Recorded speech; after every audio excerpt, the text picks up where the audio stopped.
Ouais.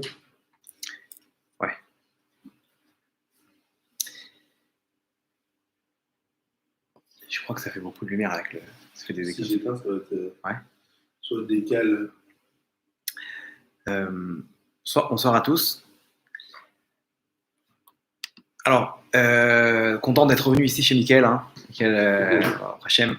Donc, après plusieurs mois d'absence, Hachem, que ce cours il vous apporte la bracha dans la maison, pour toute la famille, Bezrat Hachem.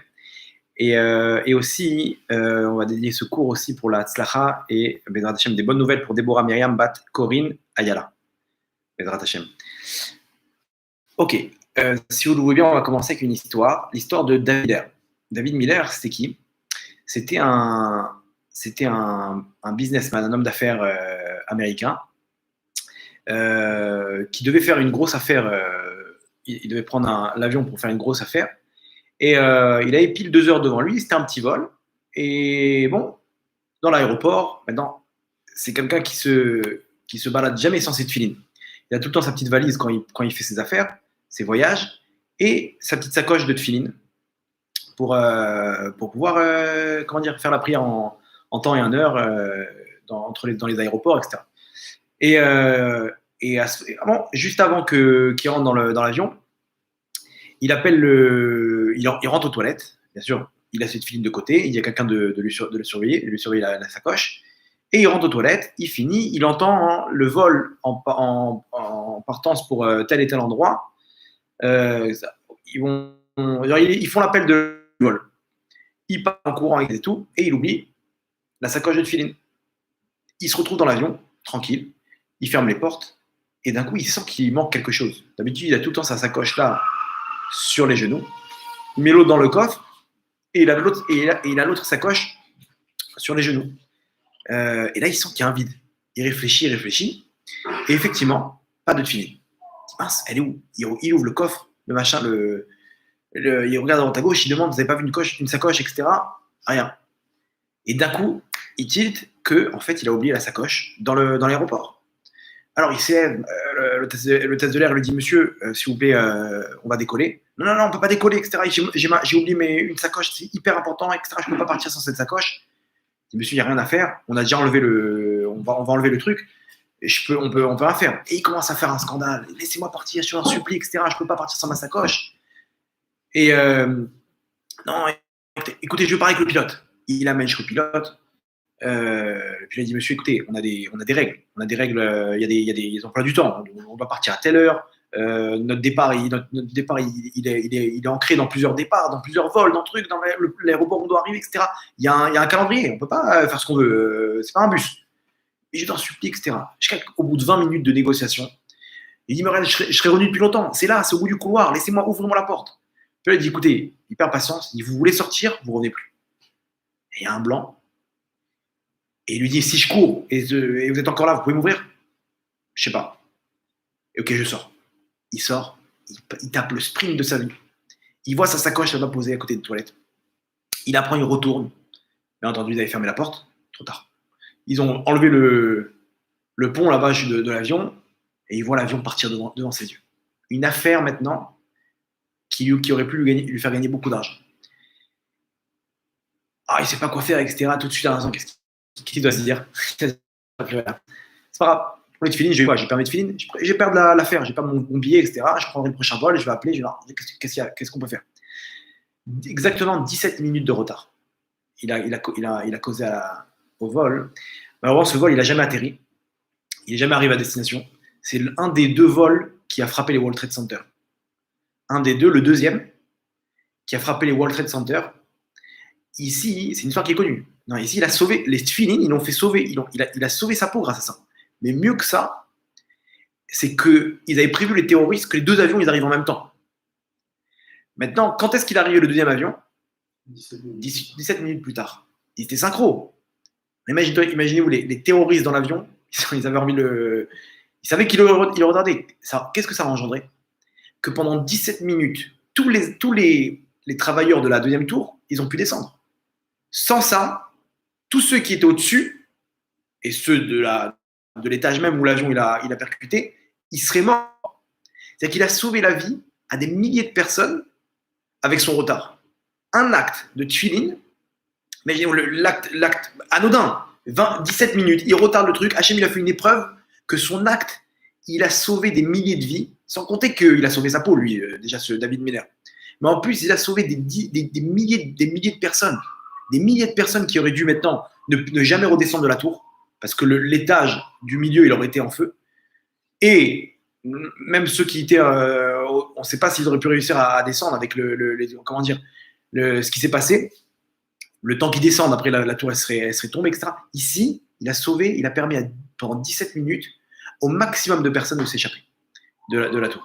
Il a sauvé l'acte d'une personne, ça a engendré une chose énorme. C'est exactement ce qu'on appelle, il y a une théorie comme ça s'appelle l'effet papillon. L'effet papillon, c'est quoi? Une théorie qui dit qu'un battement d'aile d'un papillon en Floride, il peut engendrer un ouragan au Japon. C'est quoi? C'est un petit acte qu'on fait dans ce monde, qu'on fait.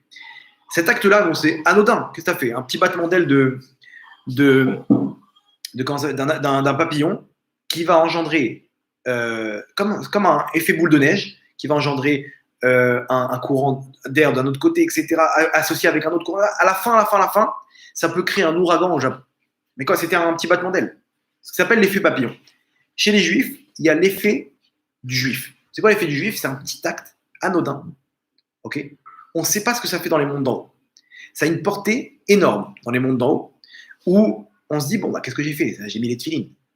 Hachem, des fois, il nous montre, des fois, il ne nous montre pas. Des fois, on voit l'acte on voit, j'ai fait quelque chose d'incroyable. On voit, d'un coup, il réussit dans sa parnassa.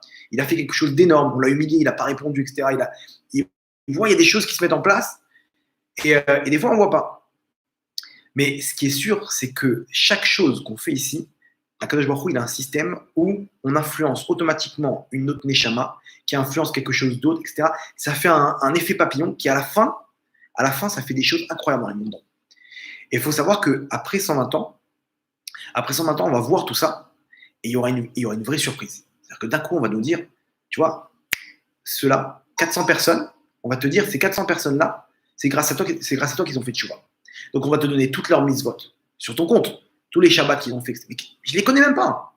Tu ne les connais pas? Alors, viens, on va te montrer. Et on va te refaire ta vie avec maintenant une troisième. Non pas seulement la vision que toi, tu avais de ta vie, non pas seulement la vision que ce que d'en haut, on voyait de toi. Parce que, ok, après 100 ans, on va se retrouver, on va nous montrer qu'est-ce qui s'est passé, comment Hachem, il a vu les choses d'en haut. Troisième angle de vue qu'on va me donner, c'est quoi? C'est quelles sont les conséquences de tes actes, en bien comme en mal. Quelqu'un qui a fait du mal à une personne, que cette personne-là, elle a arrêté de faire Shabbat à cause de lui, on va lui montrer que tout ça, c'est à cause de toi. On va lui montrer d'un autre côté, cet acte-là que tu as fait, il a engendré, je sais pas, le mec, il a failli tomber avec une femme, avec une Goya, et il se bat, il rentre chez lui, il abandonne la faute. Là-bas, il ne sait pas que dans les mondes d'en haut, il a créé une force énorme qui a fait que d'autres personnes, ils ont trouvé la même force en eux pour pouvoir quitter les avérots dans lesquels ils étaient et faire tchouva. Et on va lui montrer, ces 400 personnes, ces gens-là, ils se sont mariés, ils ont eu des enfants, et ces enfants-là, ils ont eu des petits-enfants, etc. On va lui montrer 400 personnes, on va dire, voilà, c'est toi. Et on va lui montrer comment, ce moment-là où il est venu pour faire la avéra, et il n'a pas fait la avéra. J'ai un jeune comme ça, il m'a dit, il a failli tomber avec une femme, il a failli faire la avéra. Au moment où il enlève son habit, il voit son tzitzit devant lui. Et il m'a dit, à ce moment-là, je me suis dit, quoi, je vais mettre tout ce que j'ai fait jusqu'à maintenant, je vais le jeter à la poubelle. Il m'a dit, je suis parti en courant. Il m'a dit, je suis parti en courant. Il m'a dit, je sentais, je me disais, mais qu'est-ce que j'ai fait? Comment j'ai senti une boule au ventre de me dire, mais le Yitzhara, il va pas me lâcher. Et il a réussi à surmonter. Je lui ai dit, c'est clair ici qu'après 120 ans, on va te montrer au même moment dans le ciel ce que tu as fait. Et tu vas voir, tu as fait un truc incroyable. C'est sûr et certain. Parce que vous allez voir qu'il y a plusieurs domaines. Comment calculer ça? Maintenant, on va essayer d'expliquer maintenant comment. Attends, est-ce que je sais, moi, quel est le tarif des mitzvot? Je ne sais pas, je ne connais pas le tarif des mitzvot. C'est clair. Alors, on va essayer d'expliquer ici, aujourd'hui dans le cours, quelle est la portée de nos actes. C'est-à-dire que tel type d'acte, sache qu'il y a de très fortes chances que ça fait beaucoup de bruit dans les mondes d'en haut. Ces actes-là, un peu moins, etc. On va voir où est-ce qu'il faut miser le plus et se dire que ce qu'on fait, c'est quelque chose d'incroyable. Alors, il faut savoir que déjà, juste, on place un peu le contexte dans quelle situation un juif il se trouve dans ce monde-là, pour comprendre un peu la portée de nos actes. Il y a marqué comme ça qu'à la sortie d'Égypte, Hachem en personne, il est descendu nous sortir d'Égypte. Il y a marqué Ani, Velo Malach, Ani, Velo Saraf. Comme ça, Hachem, on dit dans la Gada, qu'Hachem en personne, il est venu, il est descendu, il est passé au-dessus de toutes les maisons des Juifs, et là-bas, il est venu libérer l'homme Israël de la galoute, de l'exil dans lequel il était. La libération, elle s'est faite que par Hachem. Attends, je comprends pas. Hachem, tu n'aurais pas pu envoyer un ange? Pourquoi Hachem, il a envoyé une armée d'anges qui viennent nous libérer? C'est bon. Hachem, il a dit non, je vais y aller moi. Pourquoi nous disent nos sages? Parce qu'il y avait tellement d'impureté en Égypte. Le Ham Israël, il est arrivé au 49e degré de Touma, d'impureté. Les Neshamot du Ham Israël, ils sont descendus au 49e degré d'impureté.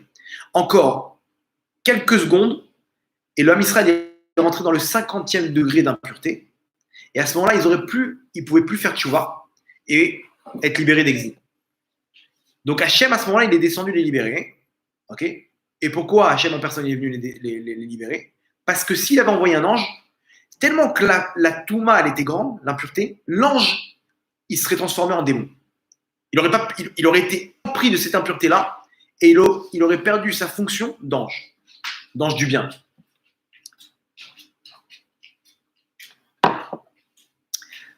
Et donc Hachem, il a dit, bon, laissez tomber, je vais faire le travail. Hachem, il est descendu et il a libéré l'homme Israël. Ok, ça c'est l'histoire. Entre parenthèses, aujourd'hui, on est dans le 50e degré de Touma. Alors vous allez me dire, mais comment c'est possible? Tu nous as dit juste avant que s'il était entre le 50e degré de Touma, d'impureté, il ne serait pas sorti. Alors comment tu me dis qu'aujourd'hui on est au 50e degré? Comme ça dit Laurent Chaim. Et en fait, on descend dans les degrés d'impureté pour aller chercher des étincelles. Qu'est-ce qu'on est parti chercher dans le 49e degré d'impureté? On est parti chercher la Torah. Si on était rentré dans le 50e degré d'impureté sans Torah, on n'aurait pas pu sortir. Mais une fois qu'on a débloqué le 49e degré de sainteté, qui est la Torah, alors à ce moment-là, on peut avec la Torah descendre dans le 50e degré d'impureté et débloquer le 50e degré de Gdusha, qui est la Géoula avec le Mashiach. Donc tout ce qu'on fait maintenant, on est en train d'opérer dans le 50e degré de Touma, d'impureté, pour débloquer le 50e degré de pureté, qui est, de Gdusha, de sainteté, qui est le Mashiach. Très bien. Maintenant, vous allez me dire, alors maintenant c'est encore pire. Ici, pour nous délivrer, c'est sûr que ce sera Kadosh Baruch Hu. Imaginez-vous, à 49e degré de Touma, d'impureté, un ange, il ne pouvait pas descendre. Un ange, il ne pouvait pas descendre. Je vais réexpliquer. On a comme ça. En fait, il faut comprendre qu'un juif, tout ce qu'il fait, il récupère des étincelles. Maintenant, il doit descendre dans les mondes d'en bas. Okay, donc, la situation matérielle dans laquelle elle se trouve, elles font descendre sa neshama dans des niveaux d'impureté pour aller chercher les étincelles. En Égypte, ils auraient dû descendre. Ils sont descendus au 49e degré d'impureté pour aller chercher les étincelles et être libérés. Maintenant, ils sont arrivés à un niveau où encore 1 degré, 50e degré, c'est terminé. Ils ne peuvent pas sortir d'Égypte. Ça aurait été trop fort, ils n'auraient pas pu faire tchouva. Okay, qu'est-ce qui s'est passé? Hachem en personne, il est venu les libérer avant qu'ils rentrent dans le 50e degré d'impureté. Okay, aujourd'hui, on est au 50e degré d'impureté. Comment c'est possible? Parce qu'aujourd'hui, on a la Torah. La Torah, c'est ce qui nous permet de descendre encore plus bas. On a une force en plus, on a une arme en plus, pour débloquer le 50e degré de pureté, de Gdusha. C'est une fois qu'on est dans le 49e degré, on débloque l'équivalent en Gdusha. 49e degré d'impureté, on débloque le 49e degré de Gdusha, qui était la Torah. Une fois qu'on a débloqué ça, on peut descendre dans le 50e degré d'impureté et débloquer le 5e degré de pureté, qui est le Mashiach. Je ne sais pas si c'est... Bon, bref, en tout cas, tout ça pour dire que là-bas, c'était tellement la situation dans laquelle le Ham Israël était, il fallait que Hachem. Maintenant, aujourd'hui, c'est encore pire. Imaginez-vous que Rabbi Shimon Bar Yochai, la Gemara nous raconte une histoire.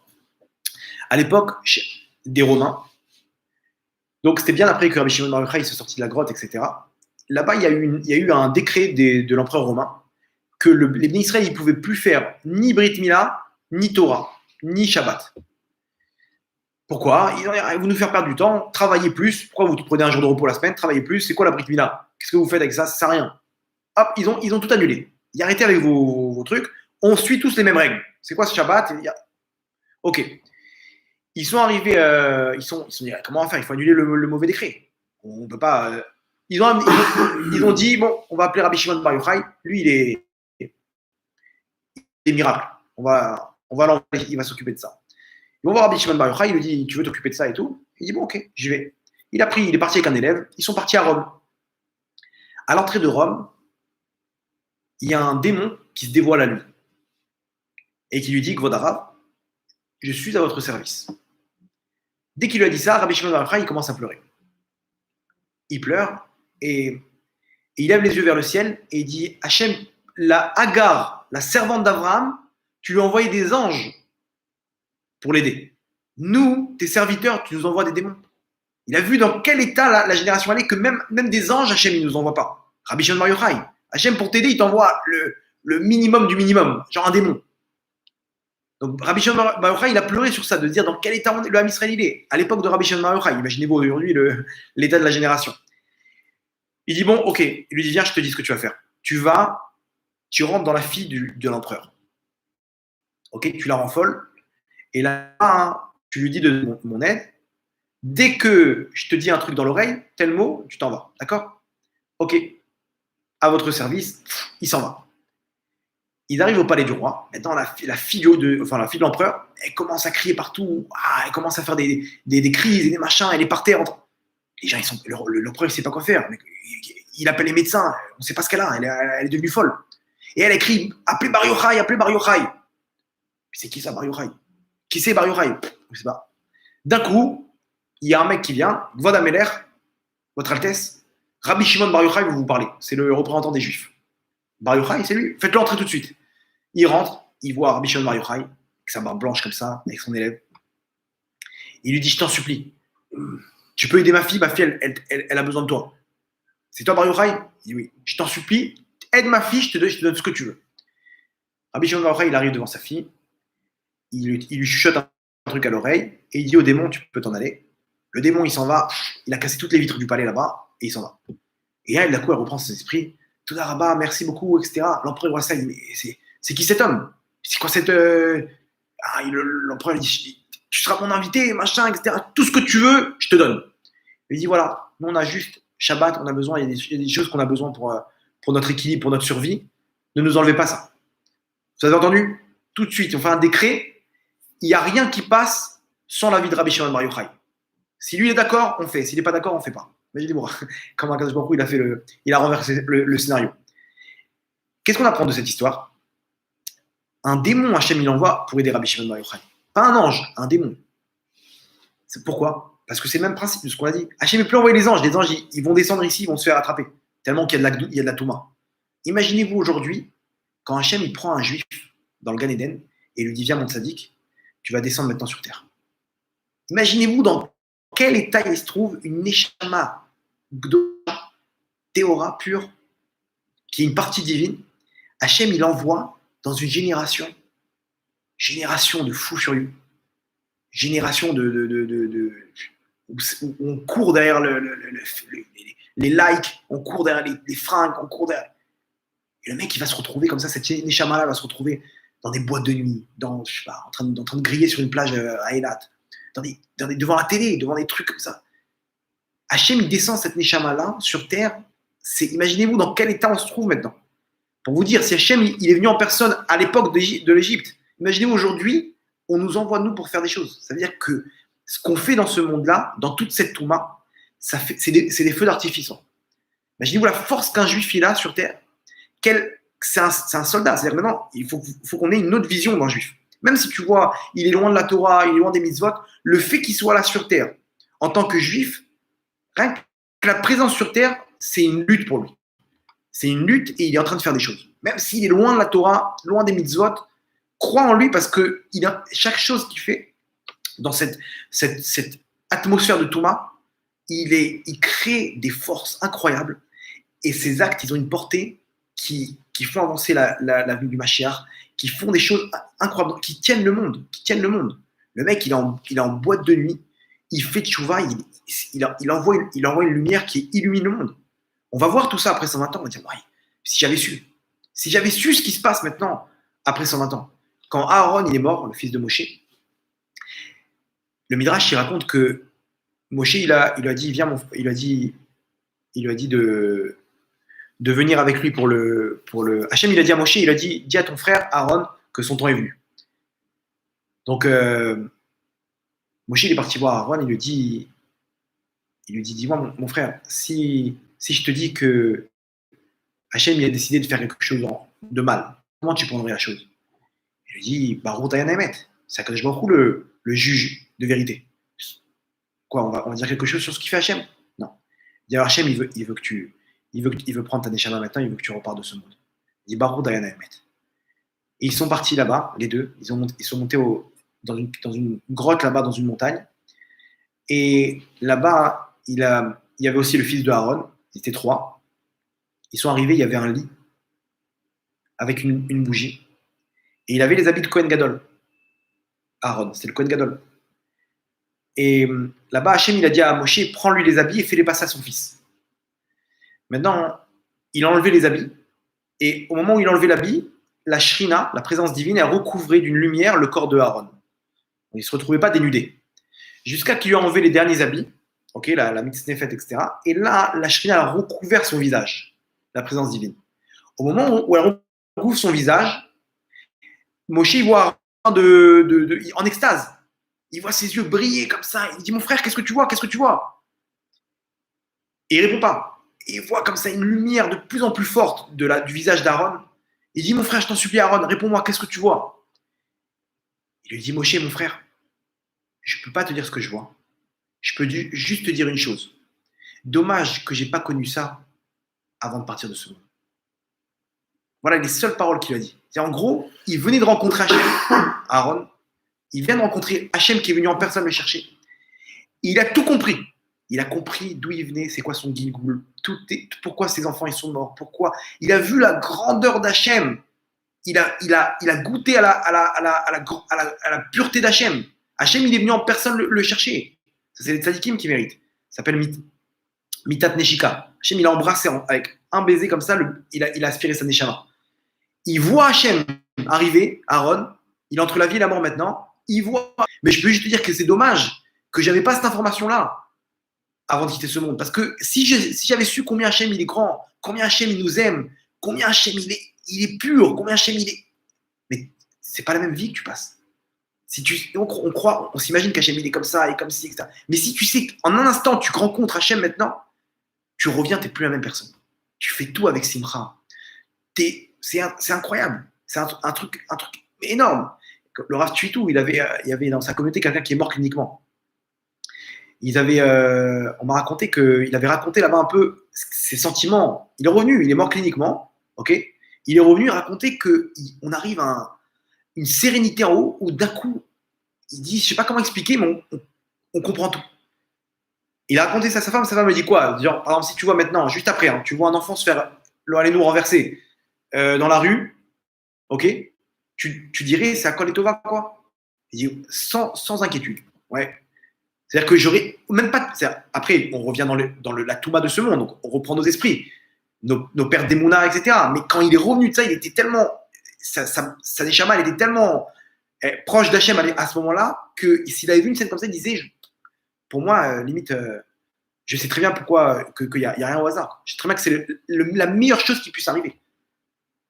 Imaginez-vous de quoi on parle. Aaron, il dit à Moshe, si j'avais su de quoi.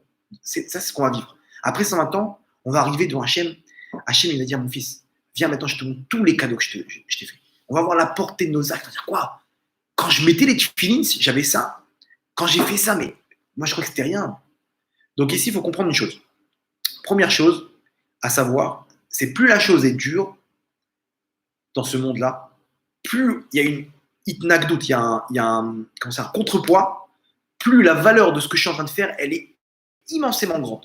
Immensément grande. Il faut bien se rentrer dans la tête que maintenant, il faut avoir une autre façon de penser. Il faut se dire que ce que je fais pour me rapprocher d'Hachem, si c'est dur, alors appuie sur le champignon. Dis-toi que tu es dans le droit chemin. Comment tu veux savoir si tu es dans le droit chemin? Ce que tu fais, c'est dur. Quand tu vois que tu fais quelque chose qui est facile, c'est bien, mais ça ne vaut pas grand-chose. Le jackpot, il se trouve quand c'est dur. Parce que quand c'est dur, on se met à la place du Yetzirah. Le Yetzirah, lui, il voit exactement la valeur, il est en haut, le Satan, il voit exactement la valeur de tes actes. Si lui, il s'interpose, ça veut dire qu'il sait que là, que tu es en train de lui faire du mal. Donc, il amène son armée et il s'interpose. OK? Donc, chacun, il a quelque chose ici, un tikkun sur terre, une force que personne au monde ne peut faire. Cette force-là, c'est sa spécialité. Il n'y a que lui qui peut faire ça. Et quand il le fait à fond, il tient le monde. Vous vous rendez compte? Ça, c'est la portée de nos actes. Comment tu peux savoir si c'est quoi ces actes-là? Quand c'est dur. Par exemple, c'est dur avec les femmes. Le mec, il n'arrive pas. Il est fou amoureux des femmes. Il est marié et tout, mais voilà, c'est là-bas que ça se passe. C'est dur le vol. Ok, c'est là-bas que ça se passe. Le mec, il ne peut pas s'empêcher. Il a un call center, il ne peut pas s'empêcher de. Il n'y a pas une fois où il a dit la vraie version. Il n'arrive pas. Il a 30 identités. Il est au chômage dans tous les pays du monde. Il n'arrive pas. C'est trop dur pour lui. Il te dit, bon, ça va, on peut arrondir les angles. Non, droit, ce droit. Impossible. C'est là-bas que ça se passe. Le Shalom Bayit, il voit que ça ne marche pas. Il s'entend avec tout le monde. Avec sa femme, il ne s'entend pas. Ou sa femme, elle est gentille avec tout le monde. Avec son mari, c'est là-bas que ça se passe. C'est dur, j'arrive pas. Il arrive à me mettre les nerfs. Je n'arrive pas à expliquer, il arrive à me mettre les nerfs. C'est là-bas que ça se passe. C'est hyper dur, je sais, mais c'est là-bas que ça se passe. N'importe quelle mitzvah à une personne de se dire, je sais moi, c'est quoi mon tikkun. Je sais que c'est. Alors sache que quand tu mets les bouchées doubles là-bas, tu cartonnes. Tu cartonnes et tu le vois de tes actes, comme ce David Miller, qu'il a vu. Apparemment, je peux vous dire avec presque certitude que son tikkun, c'est les tefillin. Lui, il a un tikkun avec les tefillin. Et il a fait une messirut nefesh. Il a fait un sacrifice pour les tefillin. Et il est clair qu'Hachem lui a montré maintenant, spirituellement parlant, il a fait un truc énorme dans les mondes d'en haut, qui a fait que matériellement parlant, ça s'est matérialisé par cette histoire, qu'il a sauvé des milliers de vies. Et qu'il a sauvé sa vie. Il a peut-être enlevé une xéra sur lui, un mauvais décret. Vous voyez la force des choses. Donc maintenant, quand vous faites quelque chose, si vous voyez qu'il y a un contrepoids, avec un sourire, vous continuez. C'est comme ça que ça. Ne désespérez pas. C'est là-bas que ça se passe. C'est là-bas que ton tikkun il est. Tu dois être têtu dans le truc. Parce que si le Yetzirah, il s'attaque à toi. Attention, quand on parle de se rapprocher d'Hachem, quand quelqu'un il veut se rapprocher d'Hachem, il sent qu'il y a un truc, alors là oui. Si, je sais pas, il veut monter une affaire, il demande à un rave, le rave lui dit bon coup, les deux ils sont bien, ok. Alors à ce moment-là, il fait ce qu'il veut, là où son cœur le pousse. Mais quand c'est matériel, tu vas là où ton cœur te pousse. Là où tu es à l'aise, là où tu es bien, là par là ça vient d'en haut. Tu vas ouvrir une affaire, là où tu es à l'aise, fonce.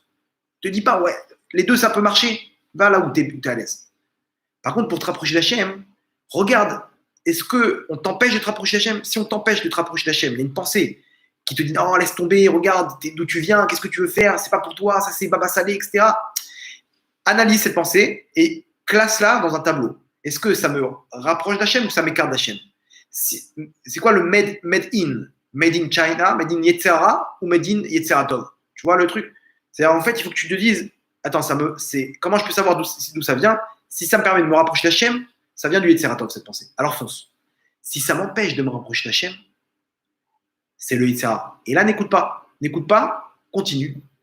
Sois têtu et fonce. C'est là-bas que ça se passe. C'est là-bas, ton chemin, il est là-bas. Il y avait comme ça un élève du Baal Hatanya, okay, l'ancêtre des Lubavitch, c'est le Baal Hatanya. Il avait un de ses élèves.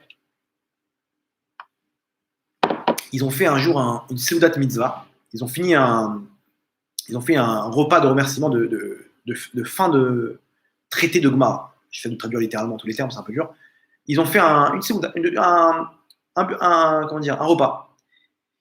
Et donc le cuisinier là-bas, il a fait un gros plat, il a fait une grosse keila, ok. Et là-bas, il a mis la marmite, enfin le plat, devant le rav. Et le rav, il faisait un cours, et il sent qu'il y a un engouement autour du plat. Il les voit comme ça, oh là, un truc. Le mec il se rapproche pour sentir, oh, ça sent bon, hein, ça sent. Et les autres, il voit que les mecs ils sont dirigés, c'est des étudiants, quoi, des entourages. Et pas, ils sont pas en train de courir derrière ça va. Les mecs, des animaux, c'est devenu la course. Je sais qu'à la fin, il y en a un, bon, Chazak Baruch, genre le Chazak Baruch pour que le Rav il comprenne qu'il faut conclure. Le Rav il voit ça et tout. D'un coup, il voit les mecs commencer un peu à se lever, il commence à devenir nerveux et tout. Le Rav, il prend le plat, il jette par terre. Ah, mais Kvodarav, qu'est-ce que vous faites? Mais qu'est-ce qu'on va manger maintenant? Il les voit, les mecs. On dirait. Euh, mais, il ne comprend pas. Il dit, mais regardez comment vous rachetez comme des animaux. Calmez-vous, c'est de la viande, c'est pas grave. Il dit, mais Rav, c'est Baal Tashrit, qu'est-ce que vous faites? Il dit, je sais pas, je suis désolé, j'ai perdu le contrôle, je sais pas ce qui m'a pris. D'un coup, le cuisinier, il arrive en courant. Vous êtes, touchez pas à la viande, touchez pas à la viande. Qu'est-ce qui se passe? Le shochet, il vient de venir me voir en courant me dire que la viande n'est pas cachée. Il y a une erreur dans la shrita. Il y a une erreur dans la shrita, ne touchez pas à la viande. Il dit, t'inquiète pas, elle est par terre la viande. Il voit le plat par terre. Oh là, c'est quoi ce miracle? Elle n'était pas cachée la viande, ils se sont trompés il y a eu une erreur dans la shrita. Il lui dit, Vodarav, comment vous avez su? Roi Hakodesh. Et il dit, non. Il dit, la règle, elle est simple. C'est quand il y a un engouement pour faire une chose, c'est que c'est le Yetzirah. Quand il y a une difficulté, c'est le Yetzirah Tov. Là, d'un coup, je vous connais. Je sais très bien que vous n'êtes pas des morphales. J'ai l'impression que la guerre de Gog et Magog, elle allait commencer. Je me suis dit, c'est pas possible. Il y a un truc dans cette viande. Personne ne touchera la viande. Oh, après, il a regretté. C'est vrai, c'est quoi? C'est de la folie ce que j'ai fait. Et en fait, non, il avait raison. Le Yetzirah, il a commencé à gonfler pour pouvoir se jeter sur cette viande-là parce que dedans, elle n'était pas cachée. C'est ça le klal qu'il faut se dire. Quand tu vois qu'on te pousse pour faire il y a un problème. Il y avait un Rav, il a monté une yeshiva, il a réuni tout l'argent qu'il faut. Il a fait il a pris un câblade, il a pris comment dire un câblade en français? Un constructeur et tout. Il a réuni ce qu'il faut. Il avait 12 millions de dollars qu'il a réussi à réunir au cours des années. Okay, il avait une caravane. Okay, il y avait un truc un truc temporaire comme ça, jusqu'à qu'il a réussi à réunir les fonds et il commence à construire sa yeshiva avec sa communauté, sa synagogue, etc. Et il commence le travail. Premier étage, deuxième étage. En 4 mois, il fait 2 étages. Il appelle le constructeur et lui dit, on arrête tout. Le constructeur, il dit, tu rigoles? Comment ça? Il dit, dis-moi combien je te dois, je te fais un chèque tout de suite, on arrête. Il dit, mais pourquoi? On a tellement bien commencé. Je t'explique, 4 mois, 2 étages en 4 mois. Tu sais ce que c'est? C'est du jamais vu. J'ai jamais travaillé aussi rapidement de ma vie. Le Rav dit justement, c'est le problème. Il dit, mais pourquoi? Quel rapport? Il dit, laisse tomber, tu vas pas comprendre. Il dit, non, je veux que tu m'expliques. Il dit, regarde, si jamais on construit une yeshiva aussi rapidement que ça veut dire que si le terrain n'est pas là, c'est qu'on va droit au mur. Il n'y a rien à faire dans cette yeshiva. Il y a sûrement des problèmes. Je sais pas, cet argent-là, il est sûrement, je sais pas, il est sûrement pas cher ou quoi que ce soit. On va rien faire. Donc, je vais pas perdre mon temps et mon argent. On arrête, ça sert à rien. Et quoi, mais il a rien compris. Il dit, non, tu vois, je t'ai dit que tu n'allais pas comprendre. Bon, ok. Une semaine après, le constructeur, il reçoit un coup de fil. On repart. Ok, qu'est-ce qui s'est passé? Et je viens de recevoir une lettre de la voisine d'en face. Elle porte plainte, elle nous traîne en justice parce qu'elle ne veut pas qu'on construise une yeshiva dans la. C'est bon, on peut y aller. Et alors, dès qu'il y a un coup, dès qu'il y a un contrepoids, c'est bon. Ils sont partis, il a reconstruit, etc. Maintenant, ça ne la dérangeait pas, c'était au bout de la rue. Elle avait sa villa au bout de la rue. Non, pas de religieux. Je ne veux pas les religieux dans le truc. Elle a appelé des avocats, elle était prête à tout pour mettre des bâtons dans les roues pour pas qu'il y ait une yeshiva dans le quartier. Il y a des gens comme ça, malheureusement, le Yetzirah, il sait qui est utilisé. Et elle s'est battue contre eux, etc. Et le Rav, il savait. Maintenant qu'il y a un contrepoids, ça veut dire qu'il y a beaucoup à faire. Il a vu le Yetzirah que les avocats, ils leur sont tombés dessus. Ils sont partis en jugement là-bas. Ils leur ont dit d'arrêter pendant 6 mois. Ils ont eu que des guerres après. Il a compris, il a dit super, je suis content. Juste pour la petite histoire, il leur restait le 4e étage. Ils n'ont jamais réussi à le construire. Ils les ont, chaque fois qu'ils commençaient, un camion, il venait pour construire, elle passe un coup de fil à l'avocat, hop, en suspend la construction pour 6 mois. Ils trouvaient des combines pour bloquer la construction. Ils ne savaient pas comment faire. Qu'est-ce qu'il a fait le Rav? Il a réuni une réunion avec tous les membres de la communauté, le constructeur, il lui dit, regarde, explique-moi. Il faut que tu me dises exactement si on met tous les moyens, on prend le maximum de travailleurs, etc., tout ce qu'il faut, on a tous les éléments sur le chantier, en combien de temps minimum on peut faire l'étage? Il lui fait les calculs, il lui dit, donne-moi 10 jours, on fait un étage. Si on travaille à fond du matin au soir, en 10 jours, on peut faire l'étage. Il dit, ok, très bien, je te dis exactement, laisse-moi te dire la date, et on part. Qu'est-ce qu'il a fait? Il a appelé cette femme, bonjour, etc. Vous achetez, vous faites vos courses dans tel endroit? Oui. Alors sachez que en tant que 100 millième, vous avez gagné une croisière aux Caraïbes pour une durée de 10 jours. Ouah, comme une folle, etc. Machin. Dites-nous votre date. Le 23 du mois, attendez, j'appelle mon mari. Ah, le 23, on part. Il appelle le constructeur, on commence le 23. Elle est revenue, elle a vu le 4e étage de près. C'est trop tard. C'est comme ça. Le Itzara, c'est un mafieux. Tu es obligé d'utiliser des trucs. Ça, c'était pour la petite histoire. Mais revenons à ce qu'on disait. Comment voir la portée de mes actes quand tu sais qu'il y a un contrepoids? Vas-y, fonce. Là-bas, tu sais pas ce que tu tiens le monde. Tu tiens le monde, tu t'apportes de la lumière sur tous les trucs. Et là, maintenant, on peut comprendre qu'en fait, au contraire, plus la personne elle est loin, plus c'est dur pour elle de faire la Torah et les mitzvot, plus il marque des points. Quand la personne elle a grandi dans une famille religieuse et qui fait Shabbat depuis qu'il est petit, son Shabbat il est bien. Il est bien. Mais par contre, quand une personne elle vient de loin et qu'elle ne faisait pas Shabbat et qu'elle prend sur elle les Shabbat et qu'elle lutte envers son employé, envers son truc, et machin, et truc, le frigo, comment? Là, tu es en train de bombarder. Attention, même si après ça devient facile, on reste sur le même tarif. Ça ne change pas, c'est pas que ça va en diminuant. Mais c'est vrai qu'après, il faut investir là où tu sens que ça. Après, c'est plus le Shabbat. Ça y est, le Shabbat, tu as gagné cette bataille, mais il y a une autre bataille quelque part. Et c'est une guerre. La guerre, elle s'arrête après 120 ans. Mais il y a des batailles. Et regardez, remarquez bien que au bout d'un moment, il n'y a plus d'Yetzirah pour faire le Shabbat. Quelqu'un qui fait le Shabbat, ça y est, il ne ressent plus un Yetzirah qui va l'empêcher de faire Shabbat. Ça y est, pour lui, il a d'autres domaines. Ok, donc premier point, la qualité de la mitzvah. Comment savoir comment ma mitzvah, la portée de mes actes, selon l'effort. Ok, tu vois que cette personne-là, elle fait des efforts, sache qu'il est dans le droit chemin. Il n'y a pas d'effort, il stagne, c'est pas bon. Il faut sentir un domaine où oui, il y a un truc, au moins sur le long terme. Des fois sur le long terme. Mais quand tu routes quelques jours, rien du tout, il n'y a pas d'épreuve, etc., c'est que là, tu es dans les filets du Yetzirah parce qu'il n'y a plus personne. Donc ici, c'est la première chose, c'est la qualité. Deuxième chose, où est-ce que le Yetzirah il nous attrape? Sur la quantité de nos actes. Alors, il faut savoir qu'on ne se rend pas compte. Je vais vous donner un petit dessin, vous allez voir. Si je vous propose, tout de suite, je prends n'importe quelle personne, je lui dis, regarde, je te donne tout de suite $1 million. Okay, je sors un chéquier, je lui note $1 million. Je lui pose le chèque devant. Ou sinon, je te donne 10 centimes, je lui pose la pièce à côté, okay, qu'on multiplie par 2 pendant 30 jours. Qu'est-ce que tu prends? 10 centimes, ça veut dire, faites le calcul. Le premier jour, 10 centimes. Le deuxième jour, 20 centimes. Troisième jour, 40 centimes. Quatrième, 80. Le cinquième jour, $1,60. OK? Et à côté, un chèque d'1 million. C'est quoi? Je te mets 3 millions. 3 millions sur le chèque. Tu prends ou pas, Mickey? C'est alléchant, non? Faites le calcul, 30 jours. On arrive à près de $50 millions. Tu multiplies par 2 tout le temps. Jusqu'au 30e jour, tu arrives à $50 millions. Quand j'ai posé cette question à des jeunes, il n'y a pas un qui m'a dit les 10 centimes. Tout de suite, ils ont sauté sur le million. Maintenant, je leur dis, sortez votre calculette. Et ils ont fait tac, tac, tac. Il y a purée. Qu'est-ce qui se passe là? 50 millions 700, un truc, je ne sais plus combien. 50 fois plus que le chèque. C'est exactement ce que le Yetzirah nous propose.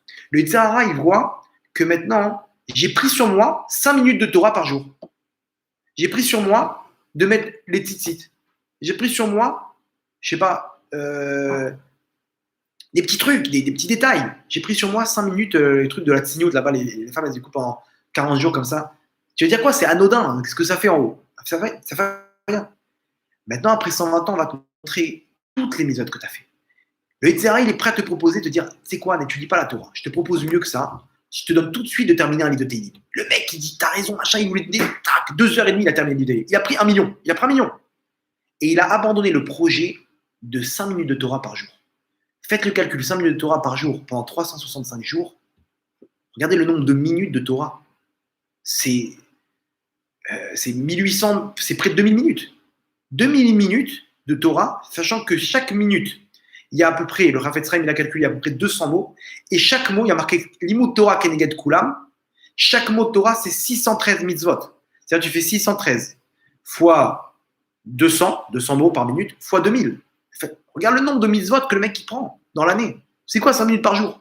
Qui c'est qui n'est pas capable de faire 5 minutes par jour? Aujourd'hui, il reçoit les halachot sur les WhatsApp et les machins par mail. Tu lis 2 trucs comme ça, tu prends sur toi. Les petits actes, à la fin de sa vie, le mec, il va voir. Maintenant, on apporte toute la mitzvah de l'Imotora. Et là, il va voir les milliards d'anges. Je connais des gens, ils écoutent sans arrêt des cours. Le mec, dans sa voiture, il est tout le temps avec des cours de Torah. Il fait 1 heure aller, Ashdod, Natania, 1 heure retour, il a ses rabbanim. Tac, tac, tac. Imaginez-vous à la fin de l'année. À la fin de l'année, c'est 40 minutes, 1 heure, ok, aller-retour. Il a 120 minutes. 120 minutes sur, on va dire, 4 jours, fois 4 semaines, fois 12 mois. Des millions, des milliards de mitzvot. Des anges qui vont arriver après. Waouh, tout ça, c'est pour moi. Tout ça, c'est pour moi. C'est pas possible. C'est énorme. Ça, c'est sur le Yitzhara aujourd'hui, nous fait. Aujourd'hui, c'est une génération fast-food. On veut le minimum d'efforts, le minimum d'efforts et le maximum de rendement. À l'époque, pour avoir un bon salaire, il fallait travailler. Le mec, il fallait qu'il bosse. Aujourd'hui, non. On peut très bien, en 3 coups de fil, recevoir un salaire. Donc, qu'est-ce qu'ils font? J'ai des fois de faire des trucs, des coups du président. Un petit coup du. Comme ça, Georges Jeune, je lui dis, tu veux faire quoi dans la vie? Je vais faire un coup du président. Moi, j'aime pas travailler. Je veux faire un appel et être tranquille pour 10 ans. Je dis, ok, bon. Regardez la mentalité. La mentalité, elle est, on fait faire le minimum d'efforts, mais avoir le maximum de choses. Tu peux pas. Ça dépend de l'effort. Dans la Torah, ça marche pas, ça. Fast food, ça marche pas. C'est une arnaque du Yitzhara. Alors, c'est dur pour toi de faire des efforts. Fais des petits efforts, mais sois constant. Sois écléti, prends tes décisions. Tu as pris sur toi un truc, sois fort. Je connais des gens, tous les jours, ils prennent des nouvelles trucs. Ah, tu prends sur toi un truc. Et tu vas jusqu'au bout. Le monde, il s'écroule. Tu as pris 5 minutes de hitbodedou, de parler avec Hachem par jour. Il n'y a pas, tu bouges pas. Soit prends des décisions. Il faut savoir prendre ces décisions et dire, je vais faire ça. Je vais le faire. C'est comme ça que ça marche. Aujourd'hui, les Tsahara, il arrive à nous sortir de. On a un manque de confiance. On ne sait pas prendre des décisions aujourd'hui. C'est pour ça qu'il y a autant de divorces. C'est pour ça qu'en Inde, j'ai vu un truc comme ça. Ils ont fait une expérience, enfin un sondage. En Inde, il y a 2 types de mariages. Il y a les mariages arrangés et les mariages, genre, comme voulus, quoi. Genre, ils se sont rencontrés, ils se sont aimés, ils se sont mariés. Et les mariages arrangés, c'est quoi? C'est 2 familles qui s'aiment, ils se connaissent. Mon fils et ta fille, ok? Ok, il est présent pour bien faire, mais attention, ils n'ont pas le droit de refuser. C'est-à-dire, c'est la honte. C'est vraiment dans un cas où il y a quelque chose de dérangeant, quoi. Mais techniquement, eux, c'est juste, on voit s'il n'y a rien qui dérange et on se marie. À la fin de la rencontre, c'est bon. Ils disaient à leurs parents, c'est bon, on y va. Ils ont fait un sondage pour voir où est-ce qu'il y a le plus de divorces. Alors, ils ont vu que 60%, c'était combien le truc? Bon, bref, en gros, il y avait plus de divorces et 3 fois plus de divorces chez les mariages voulus que chez les mariages arrangés. Beaucoup plus. Pourquoi? C'est simple. Parce que quand tu veux te marier avec elle, tu peux aussi prendre la décision, quand tu veux, de divorcer. Je fais ce que je veux, non? Quand on t'impose la chose, dans ta tête, ça ne rentre pas en compte, ça. Alors, tant qu'une personne, elle n'a pas pris sa décision, elle a tout le temps une porte de secours. Et donc, tout le temps, elle va penser à ça, penser à ça, penser à ça. Et un jour, elle va prendre le cran, elle va le faire. Mais quand ça ne rentre pas en compte, alors tu ne penses même pas à ça. Ça ne rentre même pas en compte pour l'instant de divorcer. Donc, qu'est-ce qu'on fait? Alors, on va se battre. Mais quand ça rentre en compte de divorcer, alors les gens, ils veulent fast food. J'ai la flemme de me rabaisser et de l'écouter et j'en ai marre. Vas-y, viens, on divorce. C'est comme ça. Parce que pour toi, c'est facile. On veut la facilité. Mais quand ça ne rentre pas en compte, on te dit que c'est comme ça, tu vas te marier avec elle, ce sera la femme de ta vie. Alors, on est heureux. Et il raconte que là-bas, les 3 premières années des mariages voulus, c'est les plus heureux. Et après, c'est où il y a le plus de où ils sont le plus heureux. Et après, ça part en cacahuète. Dans les mariages arrangés, c'est l'inverse. Les premières années, c'est dur, parce qu'ils apprennent à se connaître et tout. Et après, ils sont heureux jusqu'à la fin de l'enfant. C'est comme ça que nos parents, ils se mariaient. C'est comme ça qu'il y avait très peu de divorces. Et pas parce que c'était honteux de divorcer. Non, parce que quand tu n'as pas le choix, tu n'as pas le choix. Tu t'apprends à aimer. Tu apprends à aimer et tu vois ce qu'Hachem t'a donné. Mais quand on te propose 3000 goûts aujourd'hui, les bichlis comme ça, et les bambas, le goût barbecue, et le goût comme ça, à la fin, ta femme aussi, tu veux qu'il. Non, tu vois, je veux changer de femme. Tu es encore dans les bichlis là. Parce que ce monde-là, c'est un monde qui te propose 1 milliard de goûts. Et donc, automatiquement, Quand il n'y a pas de goût, tu es toujours avec un truc, alors tu apprends à approfondir la chose, tu apprends à aimer. C'est ça notre problème. C'est qu'on est tout le temps, on a notre œil vers le qu'est-ce que je peux avoir de plus. Mais arrête-toi sur l'instant T. Qu'est-ce que tu as maintenant?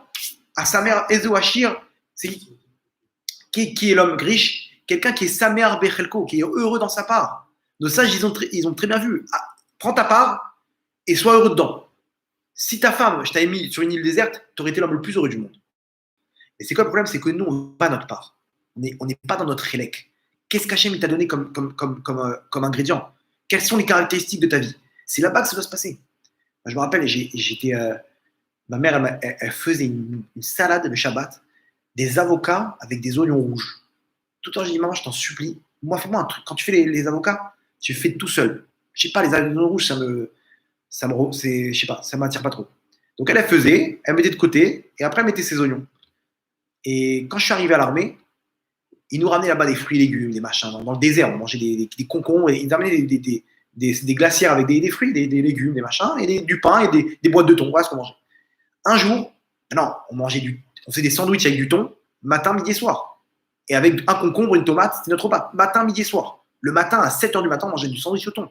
On n'en pouvait plus. De temps en temps, ils nous faisaient des kiffs.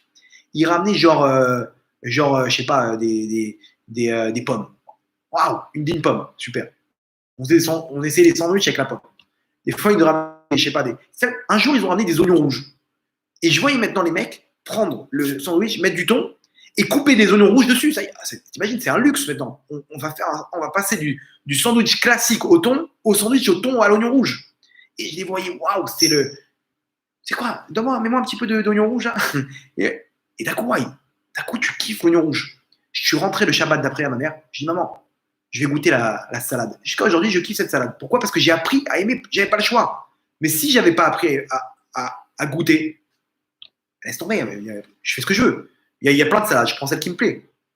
Vous voyez, ce monde-là, c'est pareil. Sauf que malheureusement, les mecs, ils font pas ça avec les salades de Shabbat. Ils font ça avec leurs femmes, avec leurs enfants. Oh, mais qu'est-ce que tu veux? On va changer. S'il faut, on change. S'il faut, on change. C'est devenu facile.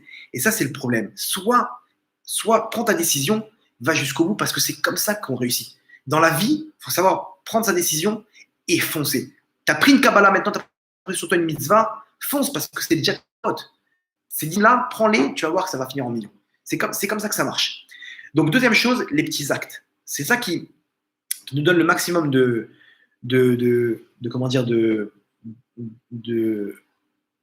résultats après 120 ans. Troisième chose, faut savoir investir. Investir, c'est quoi? C'est essayer de voir qu'est-ce que un acte il peut faire dans le monde. Je vous donne un exemple. Il y avait une histoire comme ça d'un certain Ron Lauder. C'est le frère de Estée Lauder. Estée Lauder, je ne sais pas si vous connaissez, les produits beauté. C'est des juifs.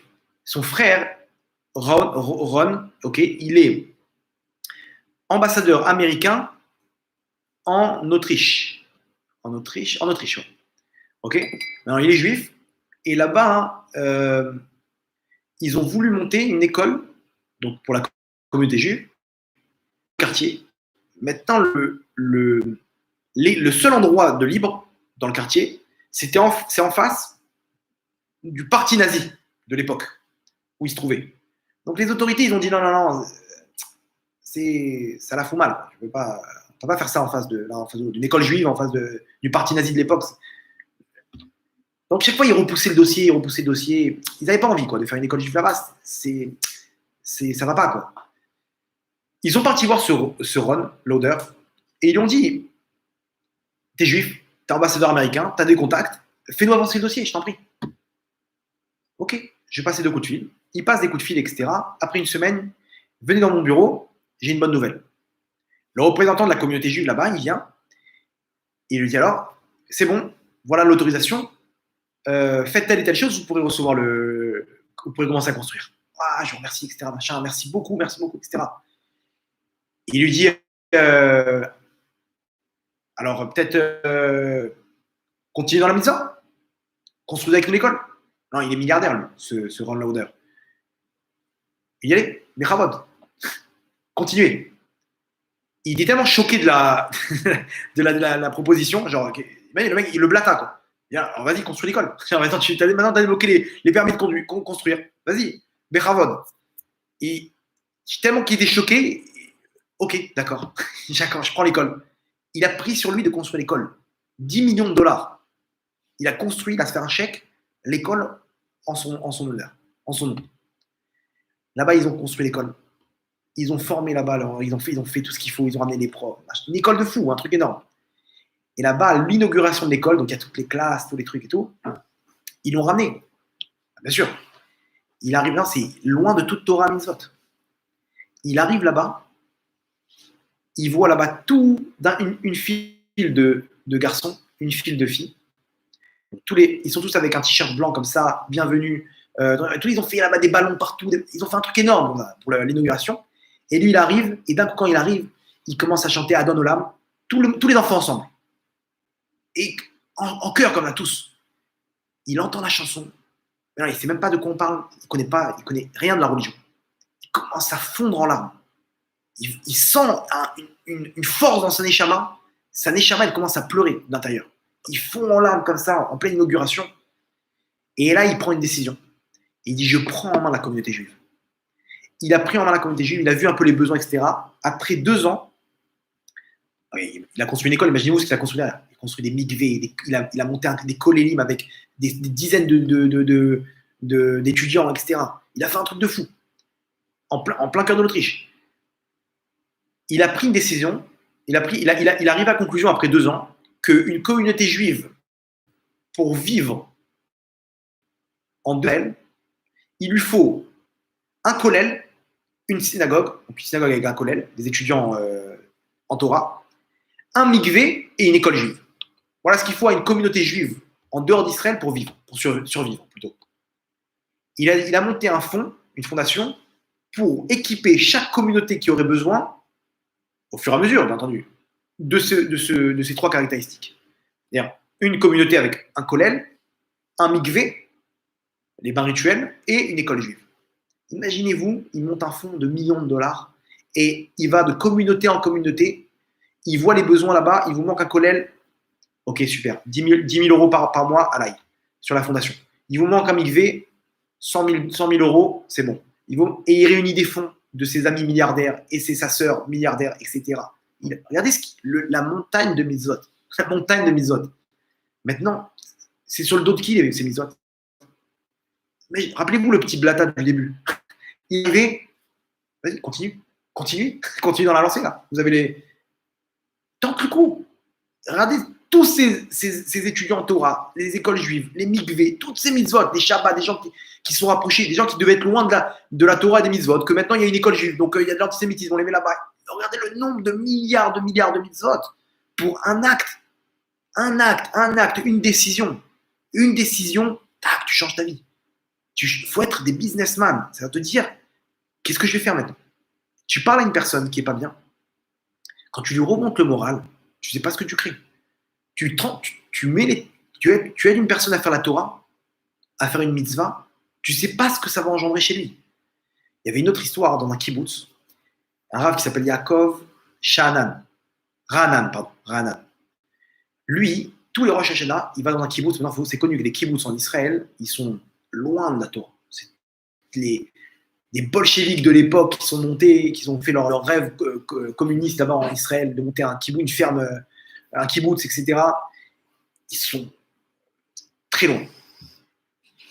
Lui, son but, c'est d'arriver à Rosh Hashanah, de monter un minyan là-bas à Rosh Hashanah, chauffard et tout, avec 3 personnes, et le reste de réunir des gens du kibbutz et de faire un minyan à Rosh Hashanah. Il arrive une année dans un kibbutz et donc ils font la première journée, au Hachem rempli. Dans le gymnase là-bas, il y avait une centaine de personnes. Rosh Hashanah, c'est quelque chose de fort. Il a fait le chauffard, etc. Bon, après, il discute un peu avec les gens, d'où tu viens, etc. Vous savez que mon grand-père il était de Russie, de tel. D'où, de quel quartier? Tel truc, machin. Alors attends, il faut qu'on l'amène à telle personne dans le kibbutz. Pourquoi? Il habitait dans le même immeuble. C'est ton voisin. C'est le voisin de ton grand-père. Ah bon, viens le passer le bonjour. Il est pas venu? Non, il n'est pas venu. Bon, le Rav, il dit, va savoir. Peut-être le rapprocher, lui dire de venir le lendemain. Ils vont le voir. Il ouvre la porte, il voit un Rav comme ça. Et c'est pourquoi il lui ferme la porte au nez. Il est loin de tout Torah mitzvot, il déteste les religieux. Il tape la main, il dit, je suis désolé, je vous dérange et tout. Juste, je voulais vous dire, mon grand-père, on m'a dit que vous étiez son voisin. Mon grand-père, il s'appelle comme ça et comme ça, dans telle rue. Là. Oh, waouh, alors, des trucs, qu'est-ce qu'il devient? Il commence à parler comme ça. Bon, en 5 minutes, il lui fait un petit peu le parcours de son grand-père quand il est monté en Israël, qu'est-ce qu'il a fait, etc. Et avant de partir, il voit vraiment, il a replongé ce mec-là dans son enfance. Quoi. Avant de partir, il lui dit, il tente le coup. Il dit, regardez, on a monté un minyan pour Rosh Hashanah. Si vous voulez venir demain, c'est 2 jours. Vous êtes les bienvenus, c'est dans le gymnase. Arrêtez avec votre Torah, vos mitzvahs. Laissez-moi tranquille avec tout ça. Bon, il dit, écoutez, juste au moins le chauffard. Il y avait son chauffard avec lui, c'est au cas où. Le chauffard. Un petit coup de chauffard. Non, arrêtez. Je ne veux pas entendre ce truc-là, ne parlez pas de ça. Rescapé de la Shoah, bien entendu. Et je ne veux pas entendre parler de ça. Bon, sa femme maintenant est un peu plus sensible. Les femmes, elles sont un peu plus. Arrête, allez Moshe, c'est bon. Laisse-le, un petit coup de chauffard, c'est quoi? Ça va pas faire de mal, c'est bon. Bon, alors faites vite, ok. Maintenant, lui, il prend son chauffard, il ferme les yeux, il s'imagine devant les fours crématoires à Auschwitz. Devant maintenant, c'est un chauffard, une mitzvah qu'on va lui donner. Il faut que ça soit la meilleure du monde. Il ferme les yeux. Il envoie un son. Alors, il fait tout son truc, les yeux fermés. Il réouvre les yeux et il le voit en larmes en face de lui. Il le voit. Il tremble de larmes en pleurant comme ça. Non, il ne voulait pas trop appuyer. Il ne voulait pas lui placer une paire de tefilines et tout. Il disait, ça suffit, là, c'en est trop. Voilà, Chak sa mère. Shana Tova. Il s'en va. Il le laisse devant devant la porte en pleurs. Il s'en va. Le lendemain, il voit les gens discuter. Il les voit pas bien. Qu'est-ce qui se passe? Telle personne, elle est morte. Elle est décédée. Le mec, il s'est endormi, il s'est jamais réveillé. Il devait partir de ce monde-là. Hachem, il lui envoie la mitzvah qui va le sauver de sa vie. Qui va le sauver parce que il sort de la Shoah. Il abandonne toute Torah mitzvot. Il a souffert là-bas la Shoah. Quoi, Hachem, il va le laisser comme ça? T'as abandonné tout, il va t'amener au. Bah ouais, c'est Dieu. T'as abandonné tout. Qu'est-ce que tu veux? On va t'amener au Gan Eden. Faut rien faire. Fallait faire Shabbat. Hachem, il aime toutes ces créatures. Tov Hachem Lakom, il n'y a pas. Quoi, lui, comment tu vas le sauver? T'inquiète pas. Je vais lui amener la personne qu'il faut au bon moment. Imaginez-vous ce qui lui est passé dans la tête maintenant quand il a entendu le chauffard. S'il a pleuré, c'est qu'il a senti d'un coup une tchouva vers Hachem. Une pensée, ça suffit. C'est bon. Hachem dit, non, je peux te récupérer. Je peux te ramener au Gan Eden maintenant. N'aie pas peur, mon fils, t'es entre de bonnes mains. Il a fermé ses yeux, il est monté au Gan Eden directement. Regardez, une mitzvah, t'as sauvé cette personne-là à l'éternité. À l'éternité. Il faut avoir le cran aujourd'hui. Il ne faut pas se dire, non, mais je ne vais pas le pousser. C'est pas grave, viens, organise un cours de Torah. Prends un mec. Les Chabad, ils sont forts dans ça. T'attrapes un mec. Ils sont en train de lui parler, ils sont en train de lui déboutonner la chemise. Il lui met des tefilines. Là, on croit qu'il. C'est pour toi, Habibi, les tefilines. Tu sais ce qui va se passer maintenant pour toi? Je te sauve. N'hésitez pas, ce qu'on appelle le Zikou Yarabim. Zikou Yarabim, c'est de donner des mérites au rabbin, à l'assemblée. Ouais. Comment tu fais? Tu mets en place des choses. Sois un businessman spirituel. Mets en place des choses qui vont apporter beaucoup. Alors, ok, c'est pas une question d'argent. Va, t'aimes parler avec les gens. Va, tu vois quelqu'un qui est pas bien. Va chez lui, monte un panier. Va lui donner la simra. Tu peux faire quoi? Prends un truc. Organise, je sais pas, dans les hôpitaux. Tu fais de la simra aux enfants là-bas qui sont malades. Des cadeaux, des machins. Prends. Chacun avec son truc. Comment tu peux aider les gens? Comment tu peux aider les gens à se rapprocher de la chaîne? Comment tu veux Avec Internet aujourd'hui, c'est hyper facile. Les gens, ils montent des groupes et des machins, etc. C'est des businessmen. Il y a 500 vues, 1000 vues. Il y a une fois, le Rav Yigal Cohen, il a raconté qu'à l'aéroport là-bas, le mec de la douane, il dit viens, viens ici. Qu'est-ce qu'il va me faire celui-là? Il lui dit non, non, non, Rav, je ne suis pas venu pour vous faire ouvrir votre valise. Je voulais vous montrer. Il lui montre son téléphone. Il lui dit c'est vous cette vidéo. Une vidéo de 3 minutes. 3 minutes qui parle du Shalom Bayit. Il lui dit ma femme, elle m'a envoyé cette vidéo de vous. Ok. Et elle m'a envoyé un message en bas. Elle m'a dit si on avait entendu ça avant, on n'aurait jamais divorcé.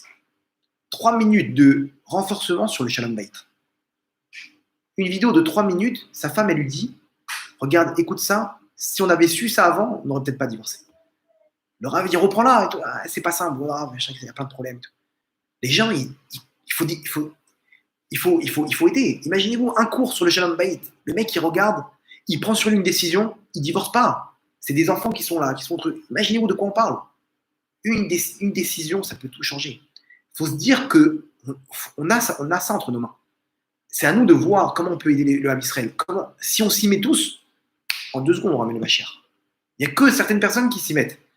Comment ils ont commencé Torah Box? C'est une personne qui s'est levée un jour. Il a dit je vais aider le Ham Israël. Il y a Internet, on va faire des cours. Il a pris les mecs de son collège, des machins, etc. Ils ont reçu des dons, ils se sont multipliés. Aujourd'hui, je ne sais pas combien de milliers de personnes qui ont fait tchouva grâce à ça. Vous vous rendez compte le srout? Alors, ok, tu ne sais pas comment faire. Alors, va prendre une association qui aide. Tu sais que voilà, moi tu prends des paniers repas, distribue. Qu'est-ce que tu as dans ta truc? Prends une famille, tu l'aides. Tu réunis ta famille, tu fais un compte WhatsApp. Ok, je connais une famille pauvre. Qui met quoi? Allez, moi je m'occupe d'aller faire les courses. Moi je donne 500 shekels. Moi je donne comme ça. Hop, tous les Shabbats, tu t'occupes d'eux. Tu te rends compte de quoi on parle? Et ils font truc et machin. Ça. Après 120 ans, on va nous montrer. Regarde tout ce que tu as fait. Combien tu peux faire de mitzvot? Tu es limité au bout d'un moment. Par contre, quand tu viens, tu fais faire tchouva à une personne, il va se marier avec une femme. Ils vont faire des enfants, ok? 3 enfants, on va dire, qui vont faire aussi des enfants. C'est sur 50 ans, c'est 30 personnes qui vont faire Shabbat, qui vont mettre les tefilines, qui vont étudier la Torah, qui vont faire des mitzvot. Tout ça, c'est sur le compte de celui qui leur a fait faire tchouva. Vous vous rendez compte de quoi on parle? De quoi on parle? Quand j'ai commencé à faire des cours à Ashdod, etc., tout de suite, je me suis dirigé vers les jeunes. Tout de suite, j'ai vu quoi? J'ai vu un jeune, tu lui parles de Torah, il a envie de... Ça y est, il a pris l'ambition maintenant de devenir un tzaddik. Quand tu parles à quelqu'un qui est marié, il a 4 enfants, tu lui parles de Torah, ah, monsieur le rabbin, vous parlez trop bien. Ok, alors? Mais non, c'est pas pour moi, c'est pour toi. Fais quelque chose. Les mecs, ils stagnent, ils bougent pas. Waouh. Mais fais des continuels. Non, mais c'est pas question que... J'ai compris que je peux pas investir, j'ai pas beaucoup de temps. Je dois investir un petit peu pour donner de mon masser de Torah, ok, entre guillemets. C'est ce que je peux donner. Hachem m'a donné de la Torah. Moi, je ne peux pas donner des sommes. J'ai mon masser de Torah. Où je vais le mettre? Je vais le mettre avec des jeunes. Des jeunes, pourquoi? Parce qu'un jeune qui prend une décision, il peut changer sa vie de A à Z. Combien le mec, ouais, mais je ne peux pas faire tchouva, ma femme, elle ne veut pas aller au buffet, et mon fils comme ça, et l'autre, il regarde la télé, pas Shabbat. Alors, laisse tomber. Tu connais, il faut savoir se dire, qu'est-ce qu'on fait? Il faut prendre ce qu'Hachem nous a donné et changer le monde avec ça. Parce que si chacun s'y met, on peut arriver très loin. C'est comme ça que ça marche. Et maintenant, vous allez comprendre pourquoi, à la fin de toute la galoute, il y aura le din agadol. Il y a ce qu'on va recevoir. Quand on part de ce monde-là, il y a un jugement pour savoir si on va gagner au Gehinam. Mais à la fin de tous les temps, il y aura le din agadol, le jugement, le grand jugement. C'est quoi? Attends, je comprends pas. Ça y est, on m'a jugé. Non, on t'a jugé à l'instant T, tout de suite, où tu dois aller, par rapport à tous tes mitzvot. Mais derrière, tes actes, ils ont fait des fruits. Toi, tu as aidé une personne à faire tchouva. À la fin des temps, cette personne-là, on va te montrer, maintenant, on va te rajouter des mitzvot. Ou sinon, à l'inverse. Le mec, il a poussé des gens à abandonner la Torah. Après 120 ans, à la fin de tous les temps, on va lui rajouter des avérotes maintenant. Le mec, il a monté une boîte de nuit. Lui, il est parti. Maintenant, il continue à faire des avérotes là-bas, en plein cœur de Tel Aviv. Il a fait faire je ne sais pas combien d'avérotes aux gens, aux jeunes, etc. Quand il part de ce monde-là, ça chiffre encore dans le mal. Vous comprenez? C'est pour ça qu'il y a des gens, je sais qu'aujourd'hui, ils n'ont pas de réparation parce qu'ils continuent à faire ce qu'ils ont monté. Ils ont monté des trucs qui continuent à faire des avérotes. Et des gens, imaginez-vous Avraham Avinu, il a monté le Ham Israël. Imaginez-vous l'affaire en or qu'il a fait. Tout ça, c'est entre nos poches. Donc, faut pas mettre de côté le nombre de choses qu'on peut avoir. Il y a pas, c'est pas une question de non, mais moi je suis Govadarav, je suis pas religieux. Qu'est-ce que tu as entre les mains? Qu'est-ce que tu as entre les mains? Viens, viens, on s'assoit, toi et moi. Fais comment ça s'appelle, un bilan comment dire, de ce que tu as, ton affaire spirituelle, elle a quoi comme avantage, comme inconvénient? Fais un business plan. Ça, je peux donner, ça, je peux truc, ça, il faut que je m'améliore, ça, je peux prendre sur moi. Et commence à plan, c'est quoi? C'est 5 minutes par jour, le mec, il prend un truc. Il commence à faire quelque chose pour l'âme Israël. Il commence à faire des petits trucs après 120 ans. Il va voir, ouais, heureusement qu'il y a 30 ans, j'ai pris sur moi tel mitzvah. Heureusement que j'ai fait ça, parce que maintenant, tu vas avoir les flux. Maintenant, tu vas avoir ces flux-là à l'éternité. Donc, Yeratson, que Kadosh Baruch Hu puisse nous donner, à prendre les bonnes décisions au bon moment, nous donner, à voir la portée de nos actes et donner la force dans tout ce que l'âme Israël fait pour amener les Hachem, les délivrances personnelles et les délivrances pour tout l'âme Israël. Baruch Adonai l'olam. Amen, amen. Chazak Baruch. S'il y a des questions, n'hésitez pas. On laisse encore quelques minutes. Tu veux me poser une question?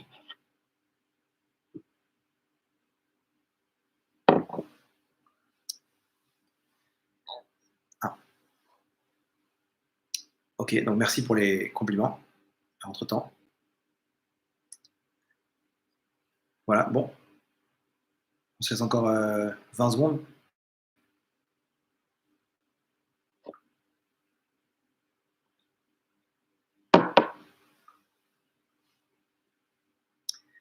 Ok, bah, au prochain. Donc, que des bonnes choses. Et à la semaine prochaine, Bezrat Hachem. Et voilà.